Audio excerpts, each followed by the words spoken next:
escuchás? Sí. Sí, perfecto, Antonio. No.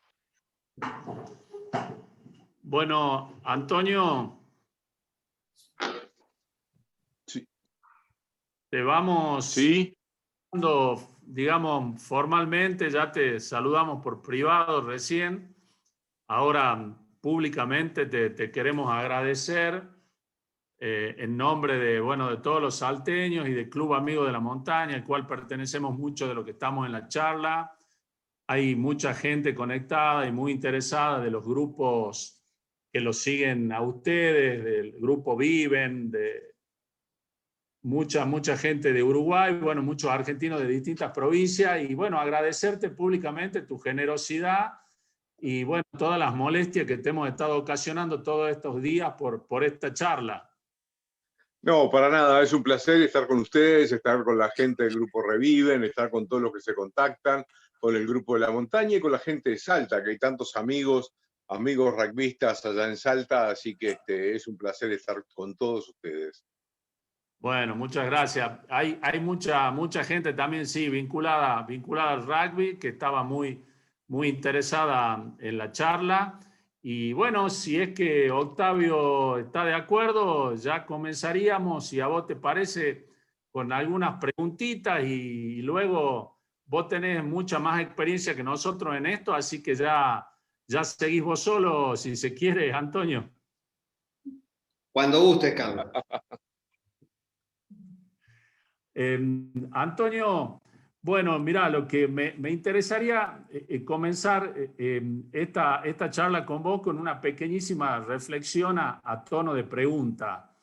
Nosotros cuando vamos a la montaña, por ejemplo, hacer una montaña de entre 6 y 7 mil metros, es una expedición que demora aproximadamente 15 días, 2 semanas.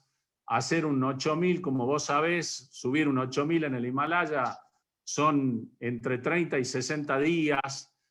Y todas esta cantidad de días uno los tiene previsto, uno programa la expedición, está sabiendo a qué se expone.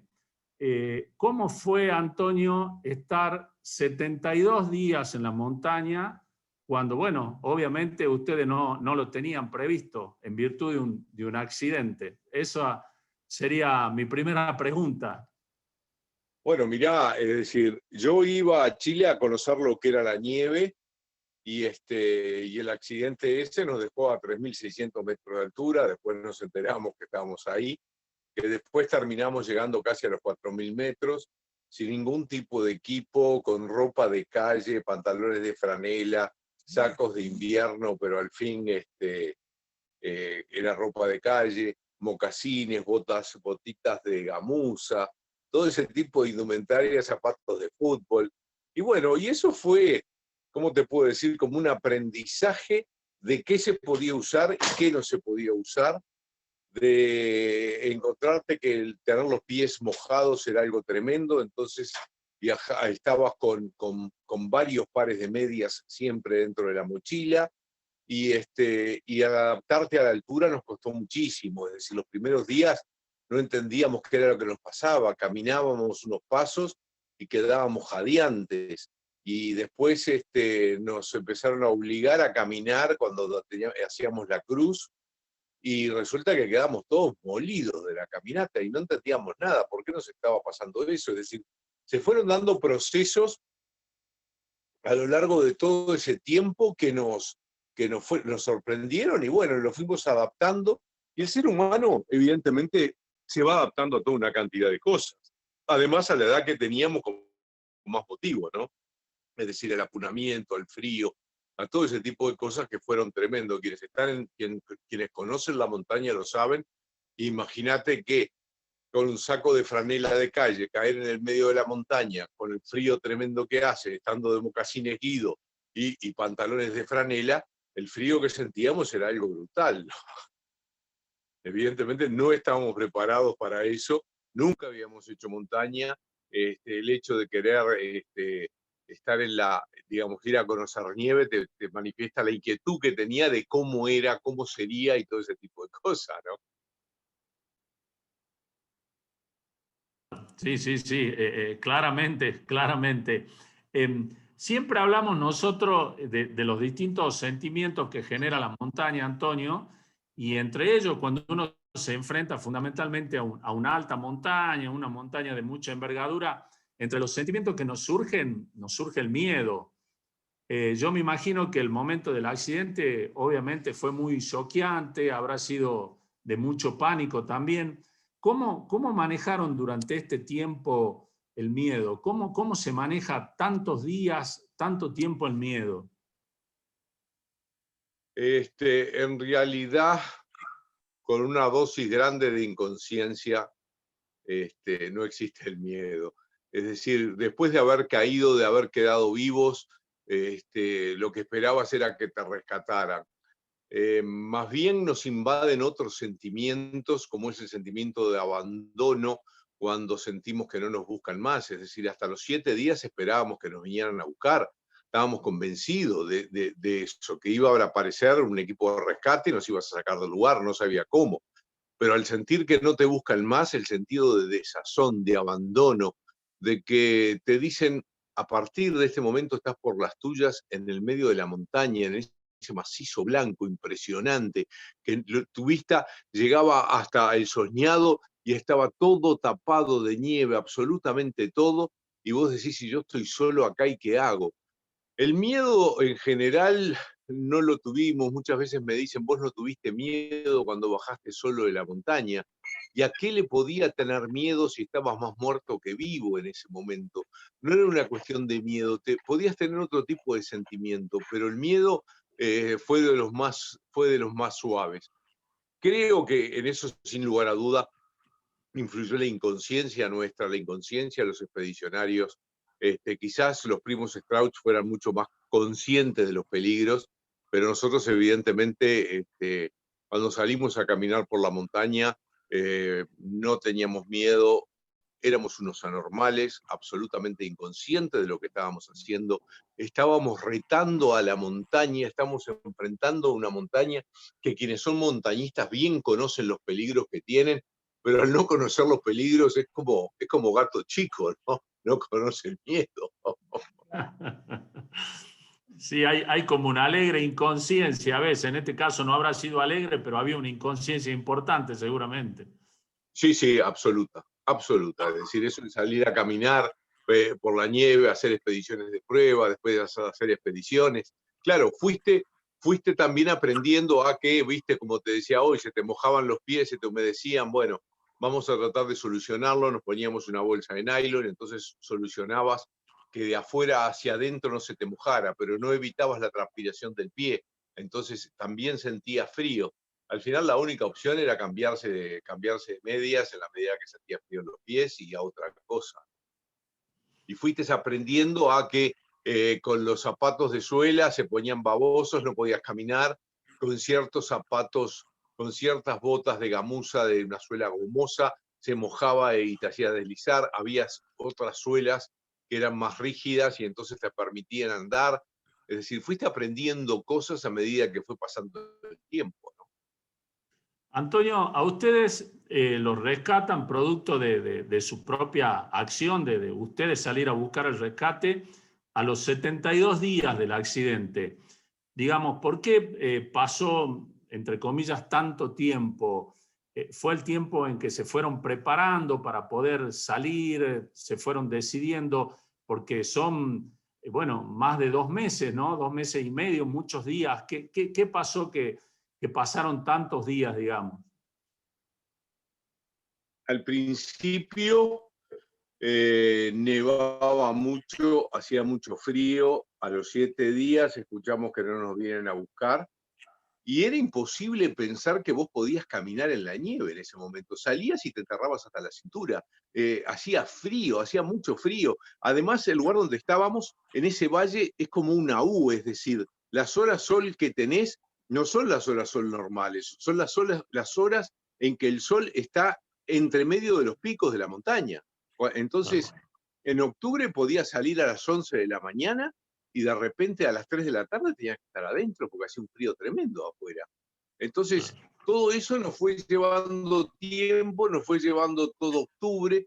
después va mejorando un poco el tiempo y ahí se empieza a armar las primeras expediciones, a ver dónde estamos, a ver cómo vienen, cómo son las montañas. La orientación, por supuesto, norte, sur, este, oeste, la teníamos muy clara. No sabíamos dónde estábamos. El hecho de haber sentido al piloto que nos decía, pasamos Curicó, nos tenía muy confundidos, nos tuvo confundidos mucho tiempo, porque evidentemente no había pasado Curicó, o sí lo había pasado, pero estábamos en el medio de las montañas.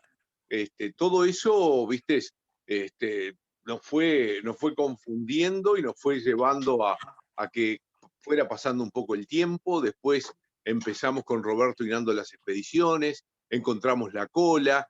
Ahí el mecánico nos había dicho que si encontrábamos la cola estaba el 50% de las valijas y estaban las baterías.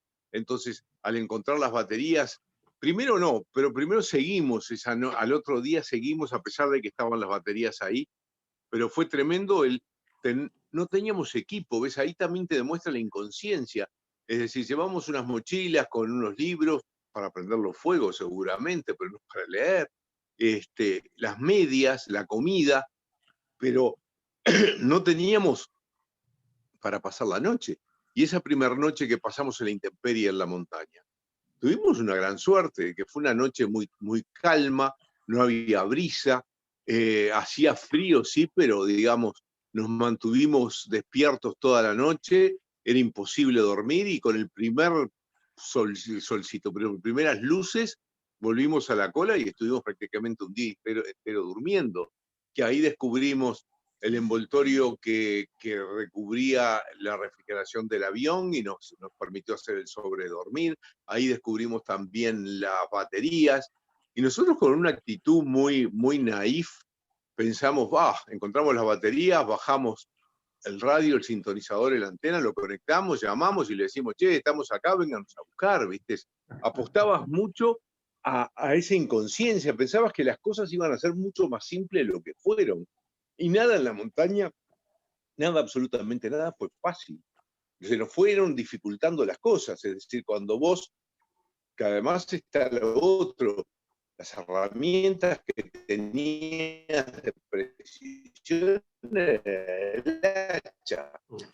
Entonces con el hacha sacamos la radio, el sintonizador, la antena, y cada uno tenía un grosor como de 5 o 6 con números, y dijimos, unimos todos los alambres y estamos del otro lado y conectamos todo. Por supuesto, pobre Roy, que estaba bastante deteriorado, Roy Harley de salud, que lo obligamos a ir a la cola a hacer esas conexiones. Cuando terminó, le sobraba una cantidad de cables impresionantes. Entonces, toda esa cosa de no saber, te fue llevando tiempo, que a su vez te fue haciendo conocer ese medio ambiente, te lo fue haciendo dándote cuenta de que de mañana temprano había hielo, que a medida que avanzaba el día, sobre el mediodía la nieve estaba más blanda y no te resbalabas, y se volvía a repetir el hielo sobre la noche, sobre la nochecita. Entonces las horas de caminata las tenías que elegir, si subías o bajabas. Yo qué sé, había muchas cosas que por eso muchas veces digo que este accidente fue, fue producto de ensayo y error. Probamos una cantidad de cosas y fue una suerte de fracasos unos tras otros. Fracasamos una cantidad de veces. La historia de esto no es una historia de éxitos, es una historia de fracasos. ¿Pero y por qué fracasamos? Porque hicimos una cantidad de expediciones, 6, 8, y sin embargo nos fue mal en todas. Pero de cada una de esas expediciones fuimos aprendiendo pequeñas cosas que después hacen que podamos hacer la última expedición. Eso fue fundamental para nosotros. El ir nos llevó tiempo a aprender a dominar ese medio ambiente, a darnos cuenta que estábamos solos, que teníamos que hacer las cosas por nosotros mismos, y eso lleva tiempo. No, si hubiéramos salido antes, hubiéramos muerto, sin lugar a ninguna duda. Hubiera sido imposible. Tanto para el este, que era siguiendo el curso de las aguas, que hubiéramos llegado al famoso puesto Soler, que ahí el río Atuel tiene 1 kilómetro, 1,5 kilómetros de extensión, que hoy sabés que del otro lado del río, cuando aparecés, está el puesto Soler con unos álamos y demás, pero en ese momento evidentemente no lo sabíamos, y de ahí a civilización, si seguís algún camino, o no sé si habría en ese momento, hay casi 60 kilómetros. Después ahí hay una estepa impresionante. En esa época, octubre, noviembre, recién en diciembre empieza a haber movimiento de vuelta de gente que lleva animales para arriba, el puesto solar que se volvía a abrir, todo ese tipo de cosas. Hay mucha, ¿cómo te puedo decir? Pero tenían un hotel ahí cerca. No, ¿qué hotel cerca? Hotel cerca si sabés dónde está, pero si no lo sabés, podés caminar toda la montaña, no lo encontrás nunca el hotel ese, que además estaba abandonado, en ruinas. Y cruzar el río Atuel en época de deshielo, con un agua helada, torrentosa, con piedras. Hoy es difícil cuando lo haces a caballo, imagínate sin conocerlo y a pie lo que hubiera sido. Es decir, ¿viste? Se juntan muchas cosas. Después, claro, en esa expedición que te contaba que fuimos después de encontrar la cola, que seguimos un día más caminando, empezamos a ver agujeros en la nieve que hasta ese momento nunca habíamos visto, y abajo corría agua, y nos entramos a asustar, porque hasta ese momento estaba todo plano y lleno de nieve. Cuando encontramos los agujeros dijimos, bueno, si pisamos alguno nos vamos hasta allá abajo, no nos encuentra nadie. Son esas cosas que, viste, que nos asustamos, ¿ves? Ahí sí. Yo aprovecho que tomás Una de agua. las 10. Yo aprovecho, Sí. aprovecho tu tomada de agua y hago una aclaración, porque aporta a lo que vos estás contando, que pocas veces se ha mencionado. El fuselaje quedó apoyado encima de lo que es el glaciar de las Lágrimas.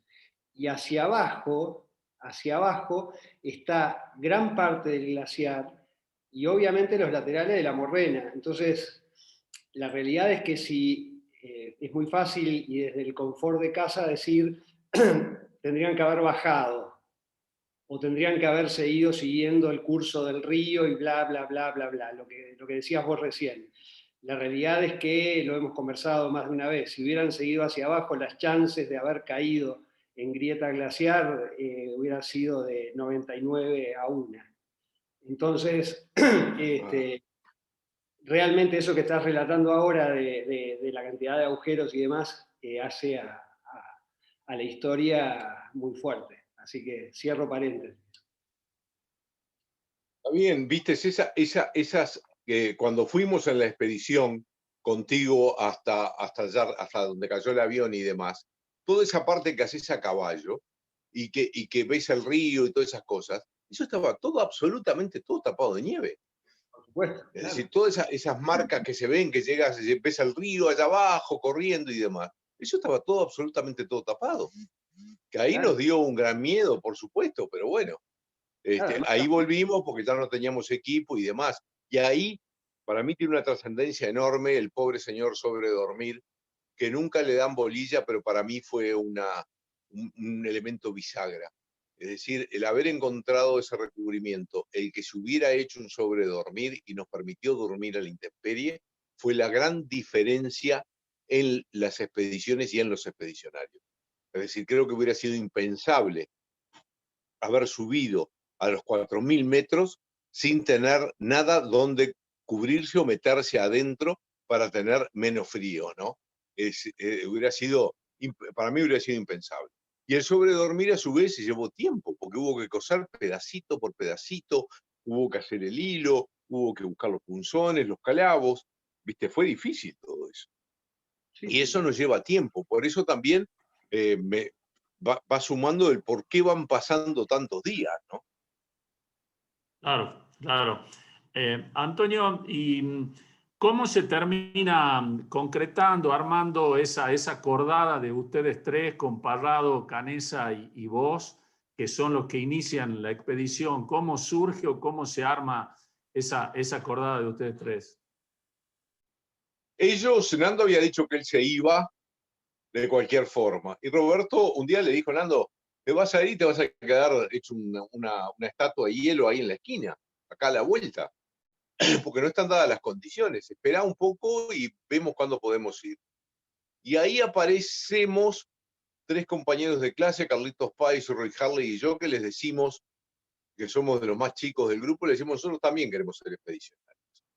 Y el grupo decide que 5 eran mucho y que fuéramos nosotros a hacer una expedición de prueba. Y la expedición de prueba fue las primeras expediciones largas que se hicieron. Y lo cómico de esto que hoy lo mirás y decís, ¿y cómo? En las condiciones en que estaban, sin energía, alimentándose de los cuerpos de los compañeros, hechos pedazos, te dicen, no, muchachos, ustedes tres vayan y hagan una expedición de prueba. Y la expedición de prueba fue caminar valle abajo, sin límite, hasta que dijimos, bueno, vamos a volver. Pero la vuelta a esa se hizo muy difícil, porque claro, decís, ay, arriba de aquella lomita blanca perdés perspectiva en la nieve. Eso no nos habíamos dado cuenta. Y ahí está el avión, y apurabas el paso y llegabas y el avión no estaba. Y todas esas cosas que te llevaron un día, eso llevó a que Carlitos y Roy desistieran, porque fue un esfuerzo tremendo llegar al avión de vuelta.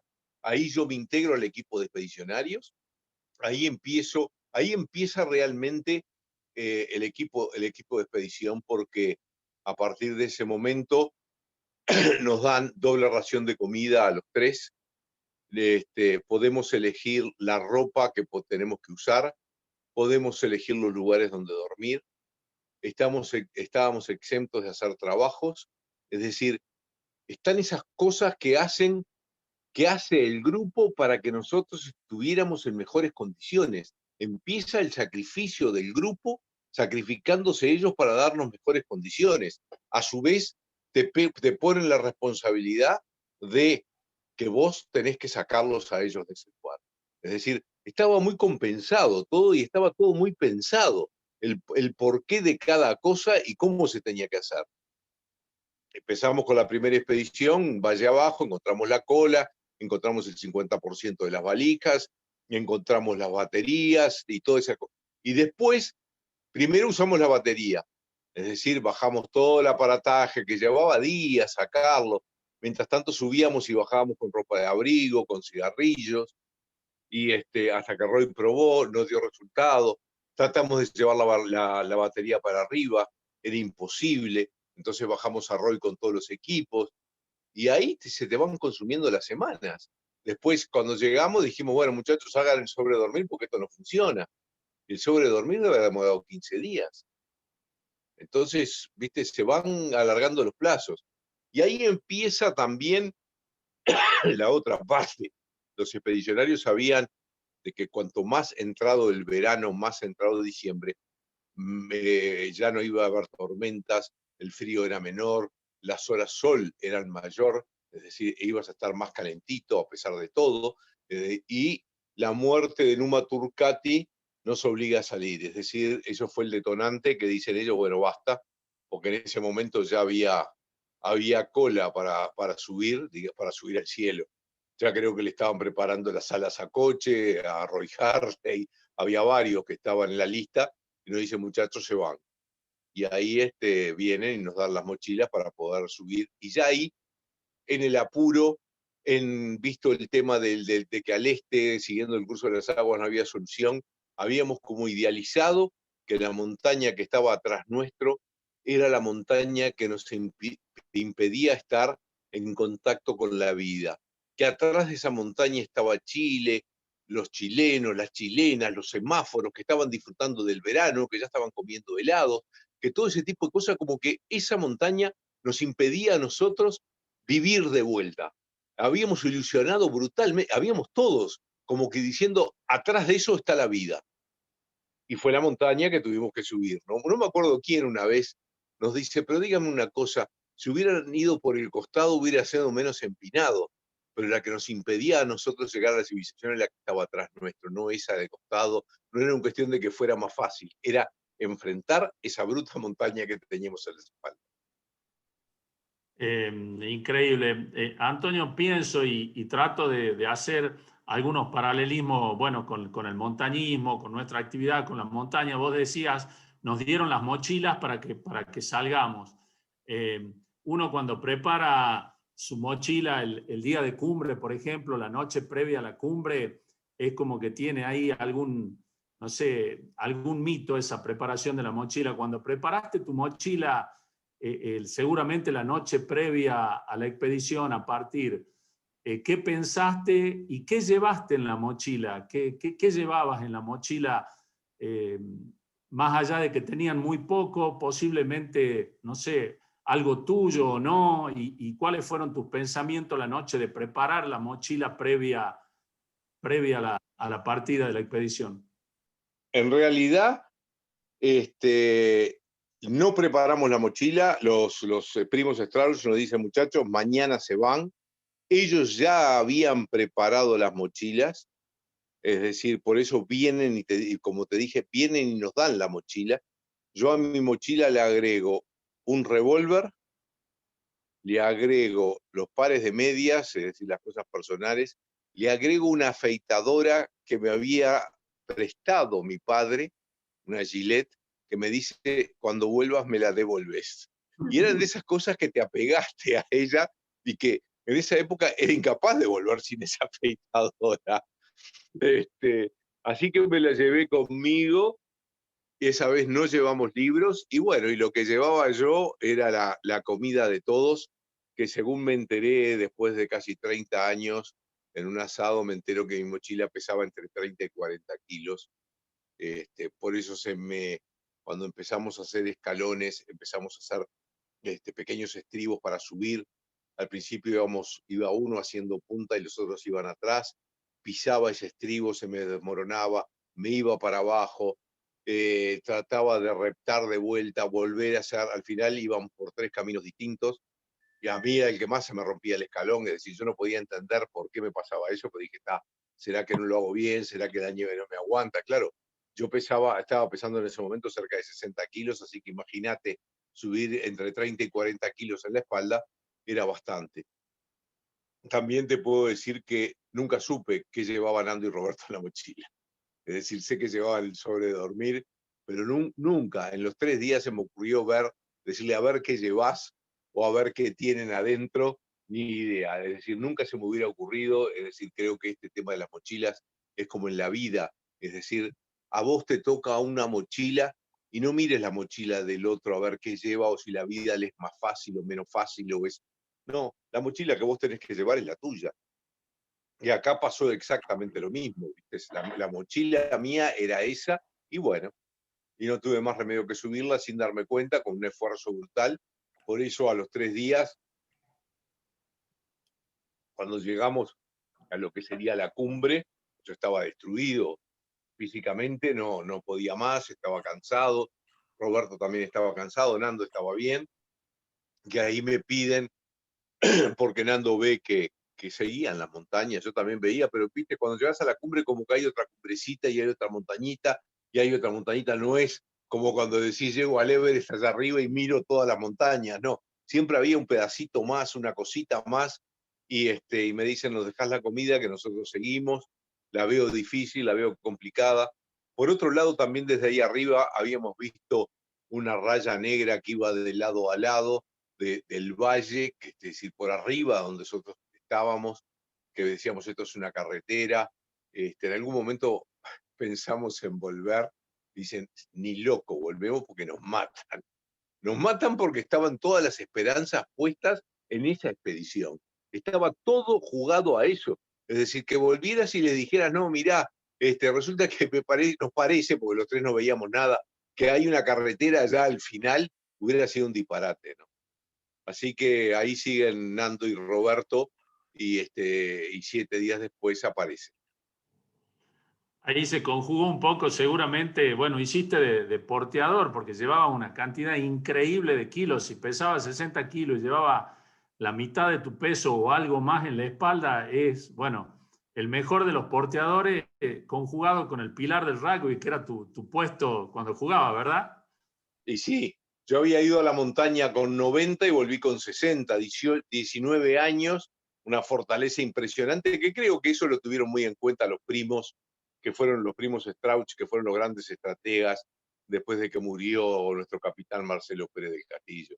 Fueron los grandes cerebros, es decir, nosotros los expedicionarios fuimos carne de cañón literal, es decir, una manga de inconscientes, en realidad el cerebro estaba en otro lado, realmente.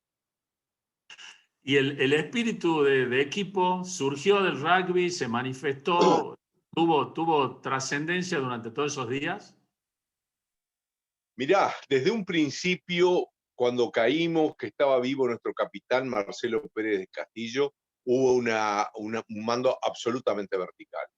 Hace esto, hace aquello, fulano saca a tal que está muerto, fulano hace esto, digamos, hubo un mando que fue muy importante, y no solo fue importante, yo muchas veces me imagino en ese caos tremendo que era el avión, con muertos, heridos, gente que estaba sana, todo bárbaro, y el capitán que asume en ese momento y empieza a dar órdenes. Yo me imagino el lugar bizarro que estaba mirando, que a su vez él él se sentía responsable de que había llevado a todo su equipo a esa tragedia, que había sido uno de los mentores del viaje, y mirá en qué condiciones estábamos. A la muerte de Marcelo Pérez aparecen los primos, que son para mí los grandes cerebros de todo lo que pasó a partir de la LUT, por así decirlo, y que fue importantísimo. Y el rugby, hola, ¿me escuchás? ¿Se me fue la imagen? ¿Qué pasó? Sí. Ahí te perdimos, Antonio. Ahí está. Y el rugby como educador y modelador del temperamento, predisponiéndonos al esfuerzo y a asimilar la victoria o la derrota como parte de la vida misma. Y eso fue el espíritu que hubo ahí arriba, que fue fundamental. Es decir, no sos triunfalista cuando ganás y no sos derrotista cuando perdés. En la montaña habíamos perdido, estamos en desastrosas condiciones. Y sin embargo, tenías que seguir luchando para ganar ese partido o para hacer el mejor partido posible, jugar con tus cartas con las mejores posibilidades. Y eso creo que hizo que, yo decía que en el esfuerzo y en el sacrificio se cierra una cantidad de cosas. El equipo se cerró, fue para adelante con un objetivo y cada uno trabajó y hizo todo lo que podía. Yo como siempre lo comento, que cada uno de los que estuvo ahí dio el 100% de lo que tenía para dar. Y hubo gente que hizo agua durante 72 días. ¿Vos te imaginás, como vos decías, hoy 2 meses y medio haciendo agua? Que eran los dos que tenían Pancho Delgado, Álvaro Mangino, y algún otro más que se sentaban afuera con su fémur partido arrastrándose y llegaban hasta sus sillas y se pasaban todo el día controlando que el agua cayera dentro de los recipientes y vos pasabas, tomabas y seguías viaje. Es decir, y si yo no te los menciono, vos ni sabés que fueron parte, y fue parte fundamental. Y eso es el equipo. Alguien que hace algo durante 72 días, que permite que los 28 en un principio, que los 18 después, que los 16 más tarde, pudieran tomar agua todos los días. Y otra gente se dedicó a preparar la comida con esa cuestión absolutamente difícil que es saber quiénes son tus compañeros. Porque la mayor parte de nosotros no quiso saber ni sabe quiénes son con los que los alimentamos, pero ellos sí saben. Y con ese dolor brutal, sin embargo, tuvieron esa responsabilidad. Y hubo gente que cosió el sobre de dormir, y hubo gente que limpió el avión y sacó los recubrimientos de los asientos que usamos de frazadas para que estuvieran secos al día siguiente. Y hubo toda una labor de equipo que permitió que se hicieran las expediciones y que la expedición final fuera exitosa. Por otro lado, aparecieron y desaparecieron pequeños líderes. Esta no es una historia de un líder que nos lleva a salir de la montaña. Esta es una historia de pequeños liderazgos que aparecen y desaparecen en la medida de las necesidades. Hubo líderes en el sobre de dormir, hubo líderes en el agua, hubo líderes en la parte de alimentación, hubo líderes adentro del avión limpiando y arreglando. Es decir, cada uno tuvo su momento de gloria, por así decirlo, como líder, y así cuando no fue más necesario, se apagó, volvió al llano y a colaborar con el resto. Y eso fue fundamental, eso fue el trabajo en equipo, el sacrificio de cada uno, el 100% de lo que eran capaces de dar.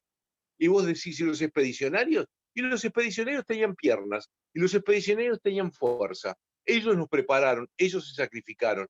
Nosotros estábamos en mejores condiciones, pero así conseguí, esa fue la parte del equipo.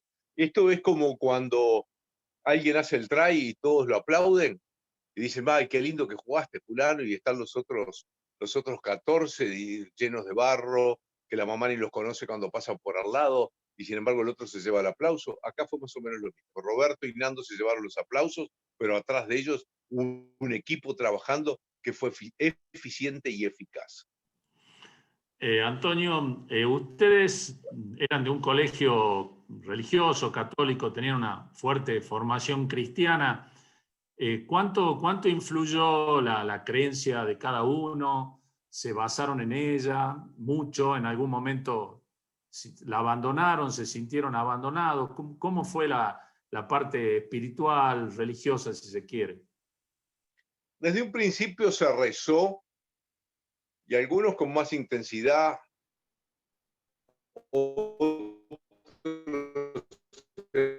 una letanía que te permitía dormir más. En algún momento viviendo era un purgatorio en el que los buenos se morían y los malos, que éramos los que quedábamos, teníamos que seguir sufriendo para después morirnos.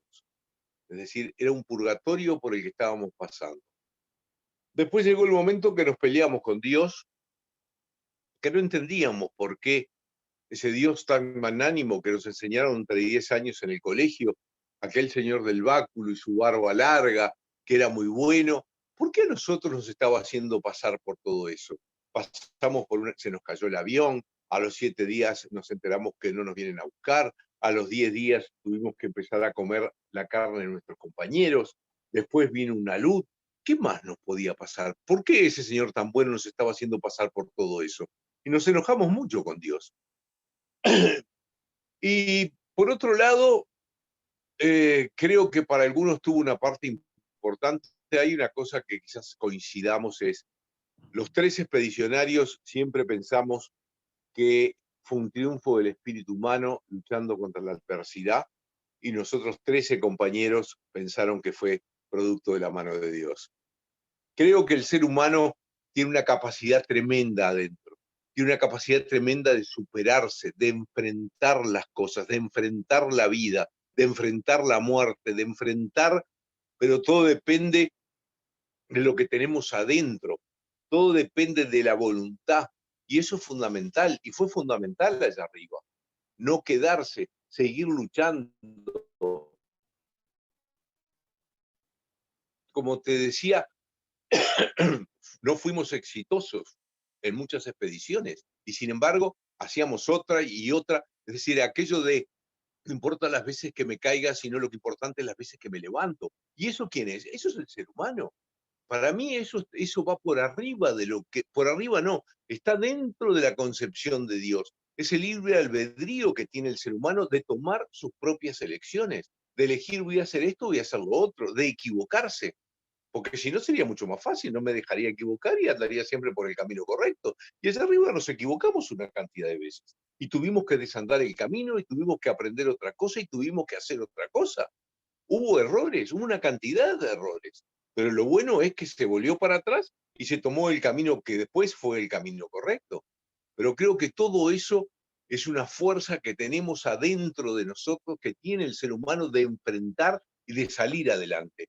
Aquello que muchas veces yo siento que dicen, ay, por favor, Dios, ayúdame a salvar un examen, ay, por favor, que Dios que me ayude.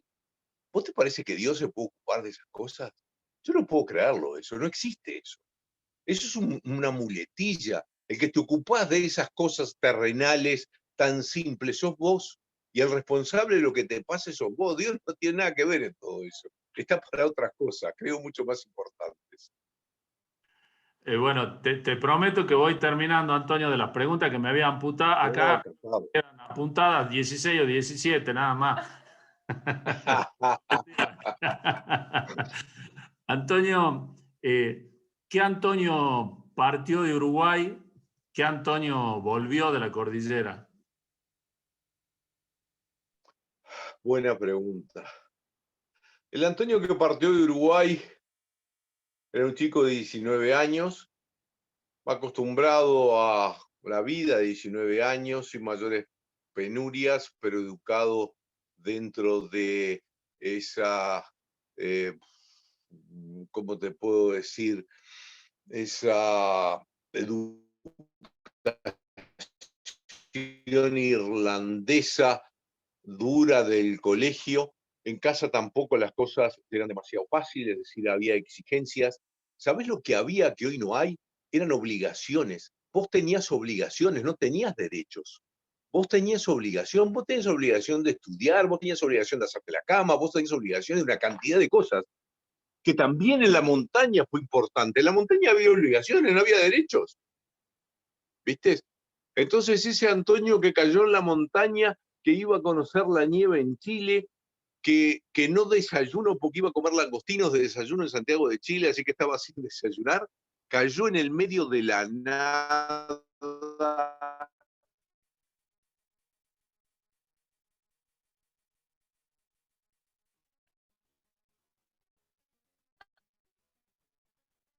en un lugar espantoso, se tuvo que adaptar a todo eso intensa, tenías la obligación de cuidarte vos para darle cosas al grupo. Y no era al revés, el grupo no te iba a dar nada, vos le tenías que aportar cosas al grupo, así que tenías que cuidarte, tenías que tener ese egoísmo de ser cuidadoso con tu vida, con tu salud, con lo que estabas haciendo para poder aportar. Y allá arriba, quizás, o sin quizás, producto de la disciplina, del esfuerzo, tuvimos que llevar a cabo una cantidad de cosas que a veces, justo ayer estaba con uno de mis nietos y le digo, a veces uno tiene que hacer cosas que no le gustan y comer cosas que no le gustan, ¿tá? Porque eso es parte de la cosa, eso es parte de la vida. Es decir, si tenés que comerte un sapo más de una vez, tenés que comértelo. No queda otra. Es decir, en la vida hay opciones y bueno, y tenés que tomarlas. Y a veces te toca enfrentarlas. Y es lo que nos pasó también allá arriba. Hubo quienes nos dieron el ejemplo, quienes subieron primero las pequeñas montañas, Daniel Maspons, Numa Turcati, y murieron. Y llegó el momento que a vos te toca la posta. Y vos no podés soltar y decir, no, esta no me toca. Cuando te toca y la agarrás es tuya y tenés que hacer lo mejor posible. Y eso fue lo que nos pasó con 19 años. Los que tenían un año más murieron, te tocó la posta y bueno, y yo quiero ser expedicionario, yo quiero dar una mano, yo quiero hacer algo. Me siento con capacidad para hacerlo. Y salió un Antonio que quedó como que me probé a mí mismo que soy capaz de llevar los límites, los umbrales, a que capacidad del ser humano, no es privilegio de Antonio, todos tenemos esa capacidad, de llevar los umbrales de frío, de sufrimiento, a límites increíbles, que yo no pensé nunca que fuera capaz de hacer eso. Cuando llega un punto que estás todo lastimado, todo cortado, y esos son detalles, porque lo que te está jugando es la vida. Hay cosas más importantes que los cortes y las cosas. Entonces, te hace que tengas una capacidad que sabes que tanto sos capaz de aguantar, que tanto sos capaz de sufrir, que tanto sos capaz de hacer y de dar.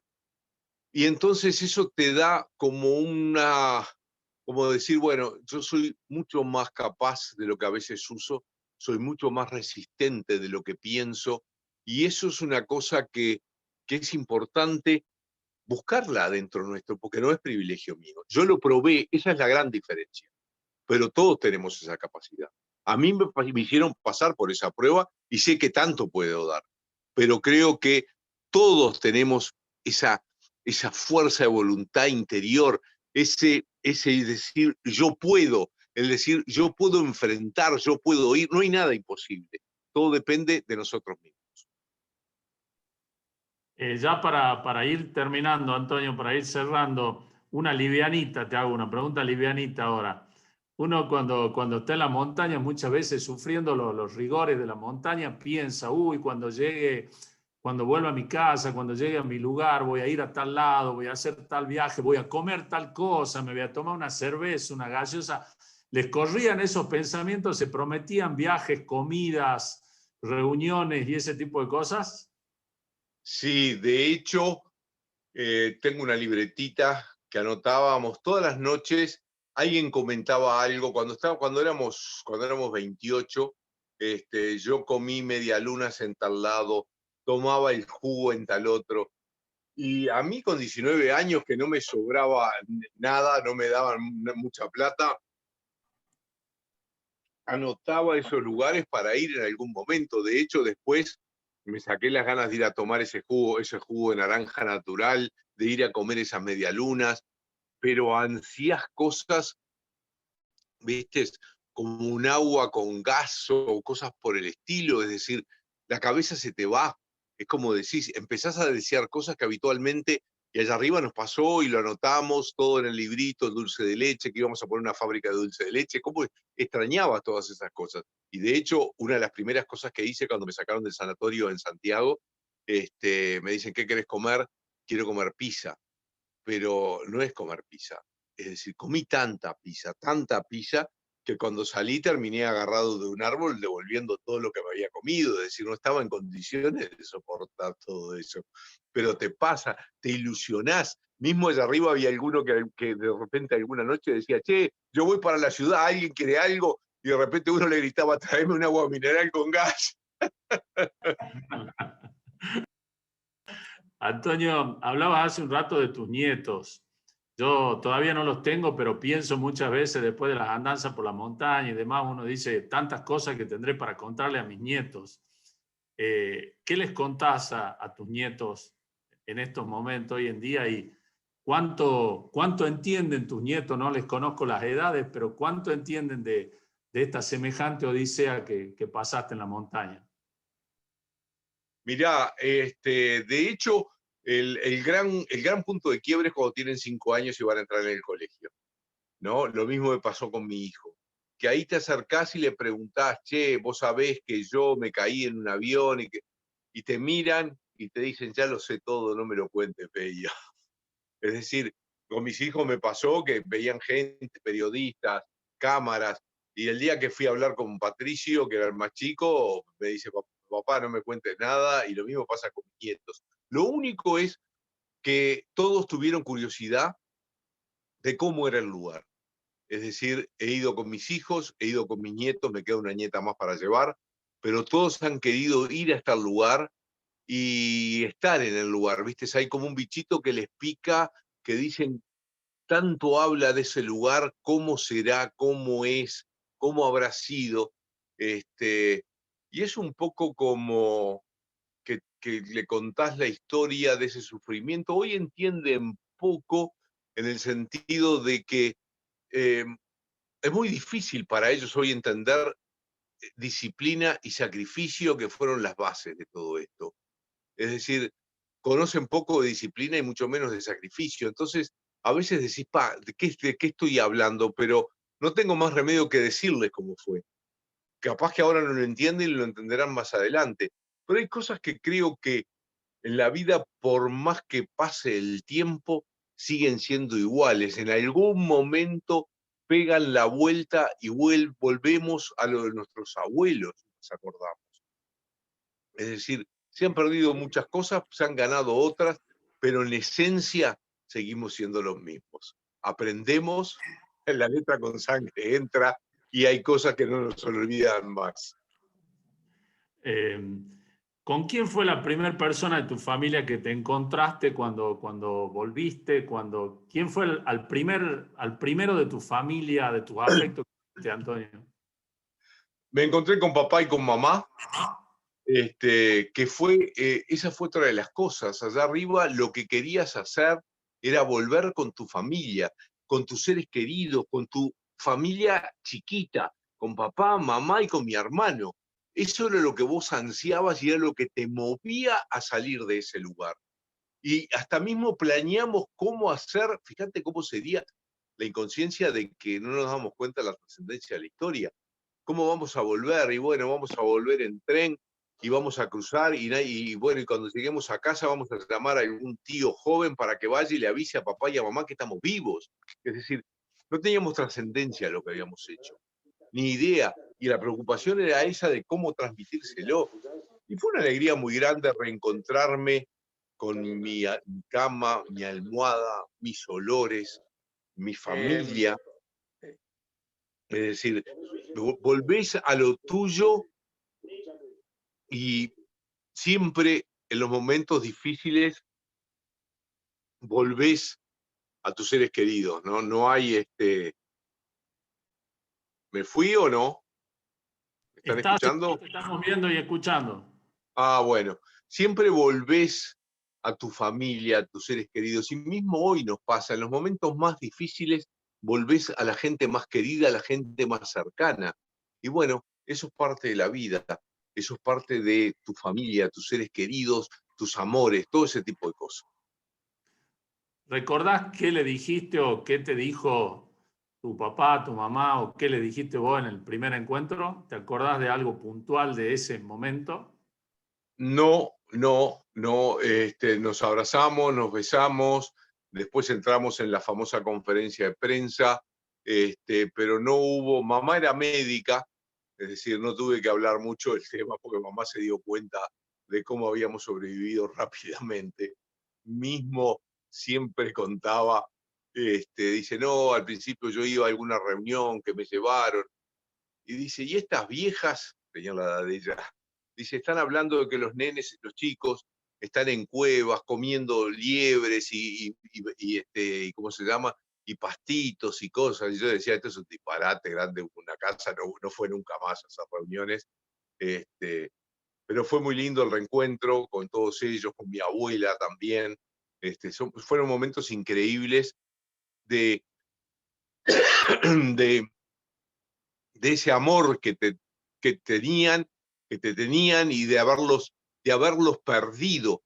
Ese es otro de los sentimientos, es decir, cuando estábamos allá arriba, en algún momento le pedía a Dios, a ese con el que me había peleado, de que me dejara volver a mi casa a despedirme de papá, de mamá y de mi hermano y volver a la montaña a morirme, porque nunca es suficiente las veces que le decimos a nuestros padres que te quiero y que le damos un beso. Lo damos por sentado, como que van a estar siempre, y a veces nos podemos llevar una sorpresa.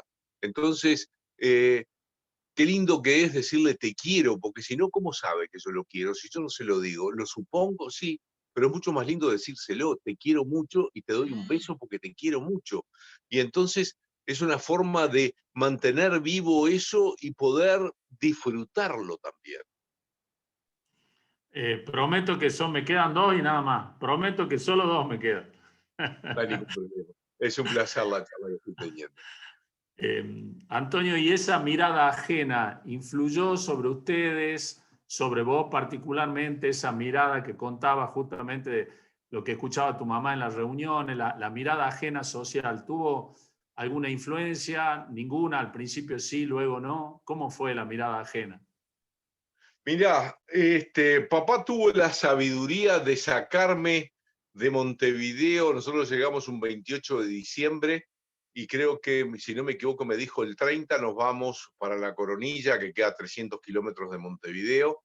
Fue muy sabio porque es un pueblo muy chiquito y después de recorrer y saludar a 10, 15 personas, ya eras uno más de La Coronilla como había sido siempre y pasé ahí todo un verano, muy tranquilo, lejos de todo, y en definitiva, a veces después entraba, cuando entré a facultad, un poco como que pasabas por el lugar y te dabas cuenta que estaban hablando de vos, o que decían, mira quién va ahí, que entrabas a un restaurante acá y se daban vuelta, y vos, hasta el día de hoy pasa, que te das cuenta que te están mencionando, pero las cosas van muy por arriba de todo eso, uno no vive pendiente de lo que hablen, digan y demás. En definitiva, es tu vida, hiciste lo que era correcto para ti en ese momento cuando estabas a 3.600 metros, tomaste lo, lo que tenías que hacer, hiciste lo que tenías que hacer y no hay por qué pedirle perdón a nadie porque era parte de lo que de lo que estaba del juego, por así decirlo, que los vivos tenían la obligación de seguir vivos alimentándose con los compañeros muertos. Por suerte los padres de los chicos que murieron lo entendieron bien, que así como murieron sus hijos podía haber sido al revés, podía haber sido alguno de nosotros. Y bueno, pero como no hiciste daño a nadie, no mataste a nadie, al revés, preservaste dentro de lo posible la vida de los otros, hiciste todo lo posible, le diste el afecto, le diste el cariño, le agarraste la mano en los momentos más difíciles que estaban pasando, los que estaban heridos, los que después murieron, te comportaste como un ser humano se tiene que comportar en los momentos difíciles. Entonces, ¿viste? No importa lo que puedan pensar, decir y demás, vos tenés la conciencia muy tranquila de lo que hiciste. Aquí me apuntan una y creo que es ideal para terminar de mi parte. Le paso la posta a Octavio, que seguramente nos va a llevar hasta el avión, a muchos de nosotros que te estamos escuchando. Y me apuntan una pregunta que muy buena para terminar, Antonio. ¿Qué le diría el Antonio de hoy al Antonio de los 17, de los 19 años? ¿Le diría algo? Ay, le diría que ojalá hubieras aprendido mucho más en el liceo y en el colegio, que te hubiera sido tan más útil allá arriba. Es decir, hay una cantidad de conocimientos que fueron necesarios aplicar allá arriba y que hoy no le damos importancia. Es decir, desde los cálculos, calcular volúmenes y cosas por el estilo que vos decís, ¿y cómo? Y eso no me va a servir nunca para nada. Y sin embargo, nunca sabés en el momento que te puede servir. Y allá fue importante. Le diría que hiciste lo que tenías que hacer. Sacaste esas monedas que tenías de reserva, que te había puesto el colegio adentro. Todos esos valores que en su momento te los dieron, pero no sabías en qué momento los ibas a usar. Y que eso fue importantísimo, es decir, todo lo que viene de atrás, todo lo que aprendiste lo tuviste que aplicar ahí, y todo lo sacrificado que fue anteriormente, una cantidad de cosas que decís, uy, mi papá, ¿por qué me hizo difícil la vida con esto? Y vos decís, gracias papá, porque gracias a eso fui capaz de sacrificarme, porque eso es otra cosa. Uno no se sacrifica de un día para otro. Es decir, se va aprendiendo haciendo pequeñas cosas que nos permiten en algún momento hacer grandes sacrificios. No vas a decir, mañana voy a hacer un gran sacrificio y voy a subir a los 6.000 metros. No, te vas a quedar a mitad de camino. Esto es lo mismo, esos pequeños pasos que vas haciendo, que vas dando, que te permiten hacer eso. Y bueno, creo que en ese sentido, te diría más, tengo un agradecimiento muy grande a mis padres por lo que me enseñaron, un agradecimiento enorme al colegio, porque me dio una base importantísima para poder pasar por todo esto, y una base enorme del rugby, el enseñarme los valores, a aplicarlos, que allá arriba fueron muy, muy necesarios. Bueno, Antonio, tenés un montón de amigos nuevos en Salta, no solo rugbyers, sino también montañistas. Para cuando vengas, te vamos a estar esperando. Y como nosotros decimos en la jerga nuestra, te mandamos un abrazo de cumbre enorme y muy, muy Muchas agradecido. gracias. El agradecido soy yo, gracias, y espero vernos en algún momento cuando termine toda esta pandemia y nos podamos dar ese abrazo de cumbre. Muchísimas gracias. Octavio, te paso la posta, el cierre para vos. Nada. A ver, ¿qué más decir? La verdad es que una bellísima, preciosísima charla.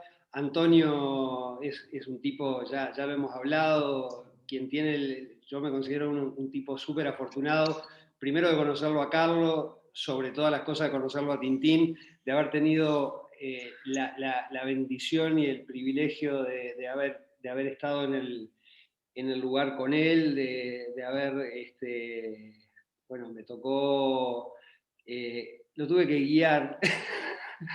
Hay que ser muy atrevido, para decir que fui guía de Antonio Vicentín, pero no, sí.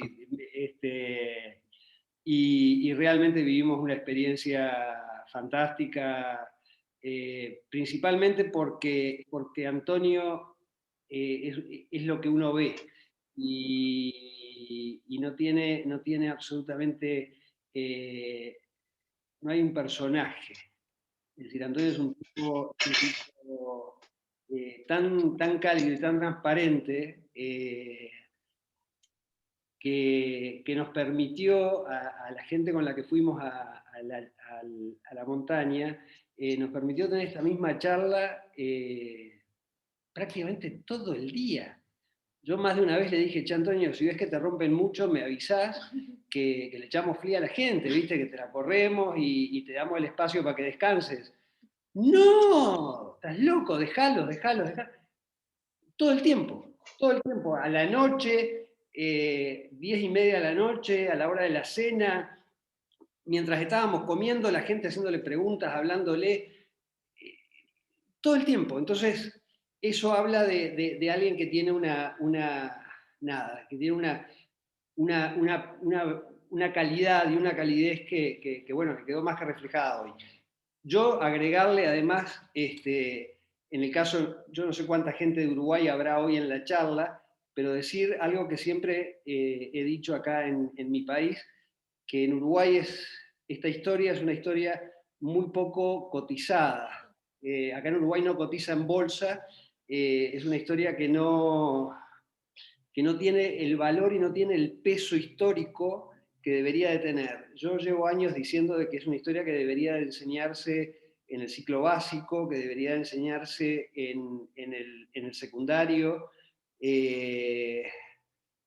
por todos los valores que tiene, pero principalmente, además, porque es una historia nuestra. También el uruguayo tiene eso, ¿no? De que acá como es un país chiquito, tendemos a que todo acá en Uruguay todo es chiquito. Y la historia también es chiquita. Si le pasó a unos uruguayos que eran poquitos. Y la montaña tampoco era tan grande. Y tampoco el frío era tanto. Entonces, acá todo se minimiza a ese punto. Y cuando no se minimiza a ese punto, también se le pintan historias, un poco como la que hablábamos hoy con Antonio, con el tema de dónde estaba apoyado el avión. Acá enseguida se dice, pero tendrían que haber ido hacia abajo. ¿Por qué no fueron hacia abajo? Porque como en Uruguay somos 3 millones de directores técnicos y 3 millones de políticos y 3 millones de montañistas y 3 millones de todo, enseguida tendríamos que haber ido hacia abajo. Y hubieran encontrado el hotel con la estufa prendida,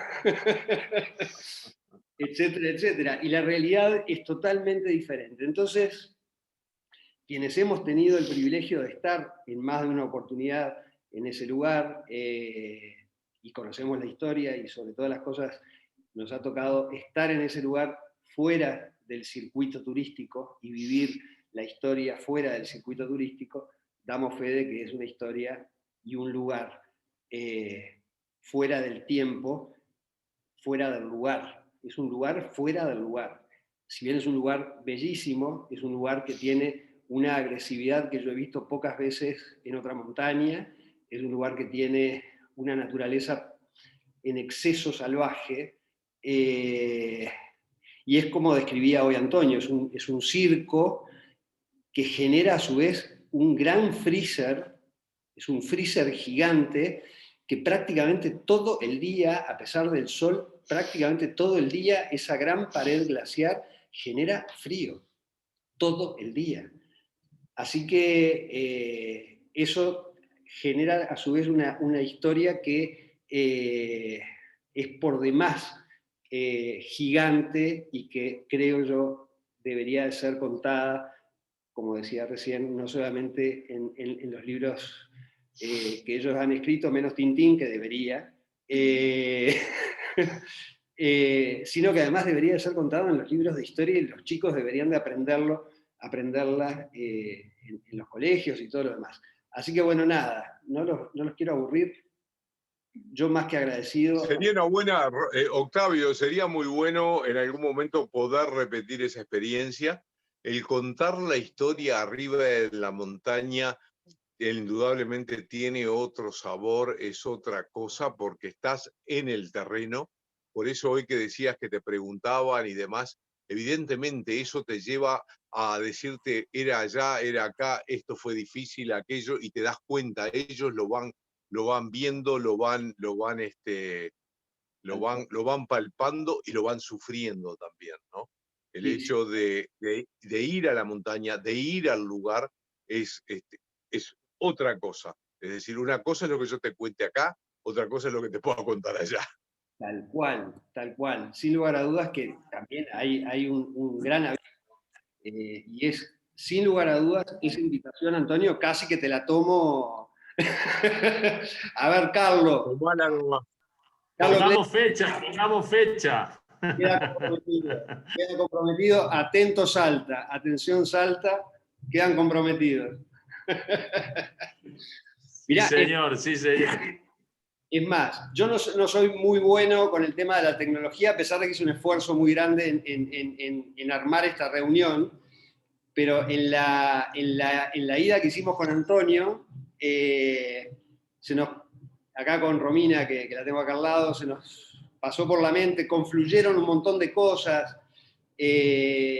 Una chica de Buenos Aires que sabemos, como montañistas, sabemos que hay buenos clientes, buenos colegas, buenos guías de montaña y malos guías de montaña. Bueno, lamentablemente un colega la dejó tirada en la calle a esta chica. Providencialmente ocurrió así, gracias a Dios ocurrió así.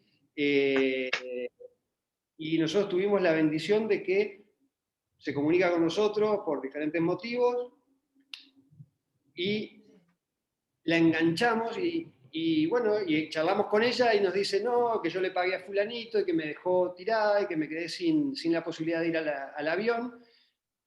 Y le dijimos, listo, te venís con nosotros, no te cobramos nada, estás invitada, o sea que te jodieron, nosotros no te vamos a joder, te invitamos. Pero tenemos un pequeño... ¡Uy! Perdón. Ya, parame que ya lo saludo.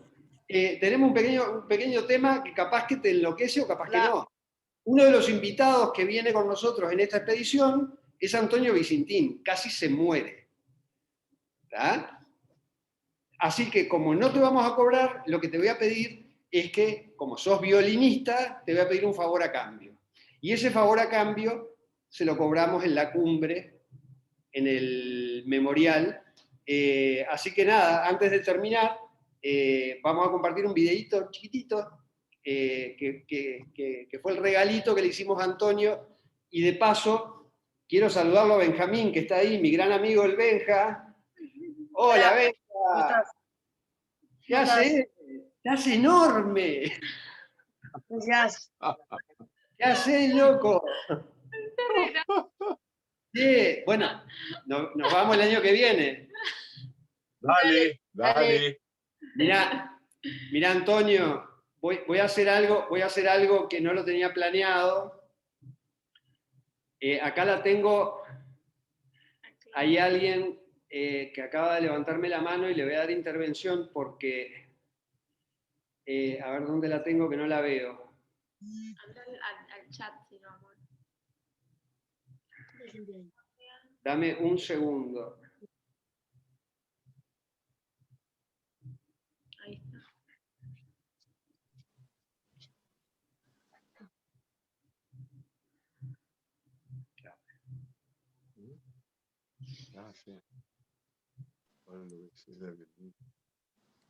Benja, Tintín, ¿me escuchan? Ahora sí, ahí te habilitamos. ¿Cómo? Vamos, garra, pura sangre, vamos con todo, charrúa. No te puedo creer. ¿Cómo andás? ¡Benja! Vamos, Benja. Ah, sí, con obvio. todo, Benja. Dale, Benja, pura sangre. Charrúa. ¡Qué ¡Divino bárbaro! verlos! ¡Los queremos Un placer, mucho! un placer. Un placer, qué bárbaro, qué bien que están, qué divino. Ustedes también, abrazo. Abrazo. Abrazo grande, un Abrazo, placer, saludos. qué grande. Bueno, perdón al resto, a todo el resto, eso no estaba planeado. Pero bueno, nada.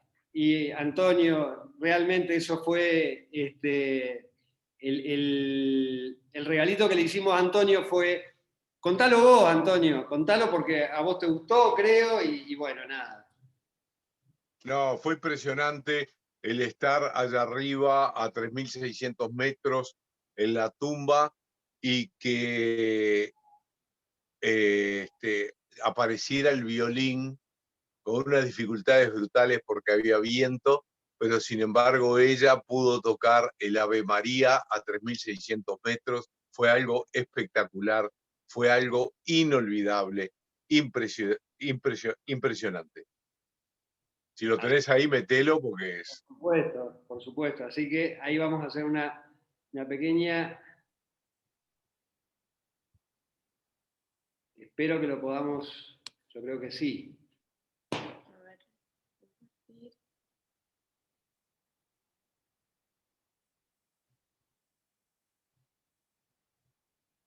A ver. Ahí. ¿Escuchan el audio? ¿Esto?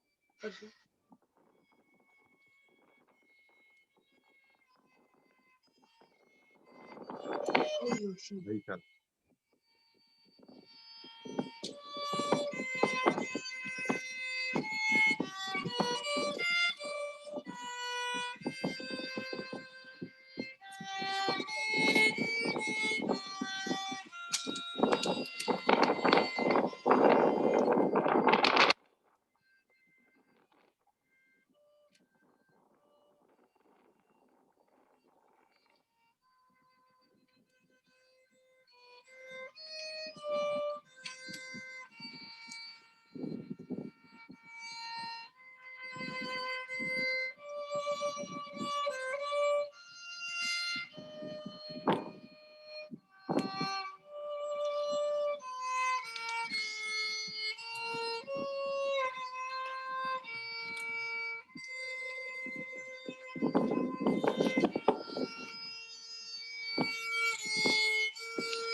Impresionante.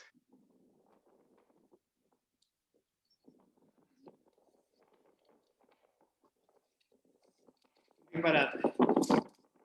Impresionante, la verdad que brutal. Realmente, realmente. Así que bueno, un lujo. Carlos, querido, si andás por ahí.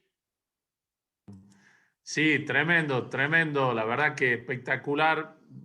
Era, no sé, mejor cierre imposible. Un agradecimiento para vos y un reconocimiento enorme por todo el esfuerzo que hiciste, Octavio querido. Así que bueno, espero que la próxima que nos encontremos sea ahí en el lugar y con Antonio y todos nosotros, que acá hay un montón de gente ya armando la mochila para salir. Va a ser un gusto enorme. Un placer. Además tengo una deuda enorme con vos, que es el abrazo que te debo, el abrazo enorme que te debo, y Antonio, el otro abrazo que te lo debo a vos también, así que si Dios quiere nos veremos prontito. Fuerza Argentina. Eso espero. Muchísimas Eso espero, muchas gracias. Gracias. Un abrazo enorme Gracias. para todos y muchas gracias de nuevo. Gracias. Un placer, gracias. Chau, chau. Chao. Chao, Antonio. Vale.